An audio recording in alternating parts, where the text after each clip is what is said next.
नारायणपुर जिला प्रशासन द्वारा मंगलवार को सरदार वल्लभ भाई पटेल की जयंती के अवसर पर हाई स्कूल मैदान से बखरूपारा तक पैदल एकता मार्च का भव्य आयोजन किया गया।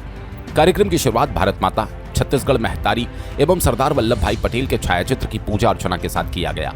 उक्त एकता मार्च में उत्साह के साथ बड़ी संख्या में जनप्रतिनिधि, अधिकारी, सामाजिक संगठन और युवा शामिल होकर देश की एकता और अखंडता को बनाए रखने का संदेश दिया।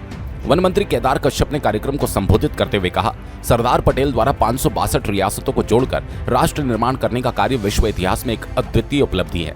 उन्होंने बताया, कश्मीर के भारत में विलय की परिस्थितियां बेहद चुनौतीपूर्ण थी, लेकिन पटेल की दूरदर्शिता और नेतृत्व ने इन जटिल परिस्थितियों को पार करते हुए राष्ट्र की एकता को सुरक्षित किया। उन्होंने कहा, हर व्यक्ति जहां है वहीं से राष्ट्र की सेवा कर सकता है। गांव में मिले दायित्व से लेकर राष्ट्रीय स्तर की जिम्मेदारी तक उत्कृष्ट कार्य राष्ट्र निर्माण का हिस्सा है। उन्होंने कहा, एकता, अनुशासन और राष्ट्रभक्ति किसी भी देश को अजेय बना सकते हैं। उन्होंने कहा, सरदार पटेल के आदर्शों और चरित्र को अपनाने और जीवन में उतारकर ही हम उन्हें सच्ची श्रद्धांजलि दे सकते हैं। बस्तर सांसद महेश कश्यप ने कहा, वर्ष 2025 भारत के ऐतिहासिक और गौरवशाली वर्ष है।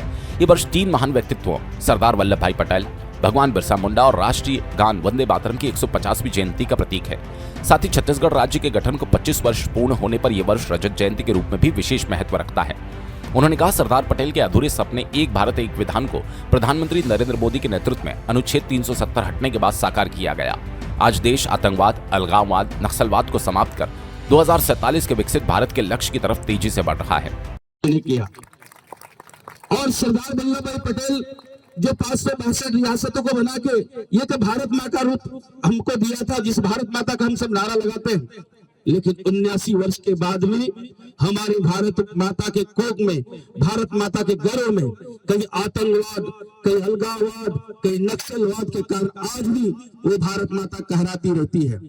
ऐसी ताकतों के कारण हमारी भारत माँ कमजोर पड़ती है, दिखती है, लेकिन आदरणीय प्रधानमंत्री मोदी जी ने हम केवल एक लाइन में पढ़ करके अपने कहते इतिहास को तीसरी कर दे रहे।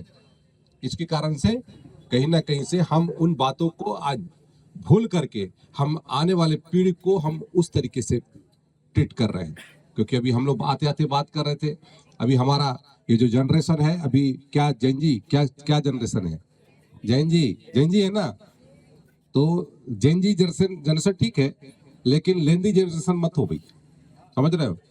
ठीक ठाक रहे, आपका आत्मविश्वास अच्छा होना चाहिए। बल हमारे देश के प्रधानमंत्री जी माननीय नरेंद्र मोदी जी का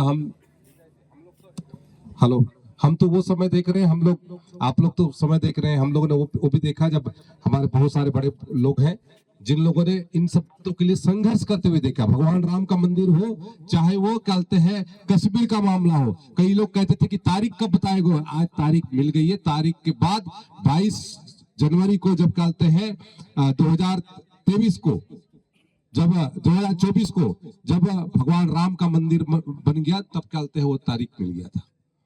भगवान राम का कहते हैं वहां पर प्राण प्रतिष्ठा हुआ, और आज खुशी की बात है। आज नारायणपुर से संतोष नाग की रिपोर्ट।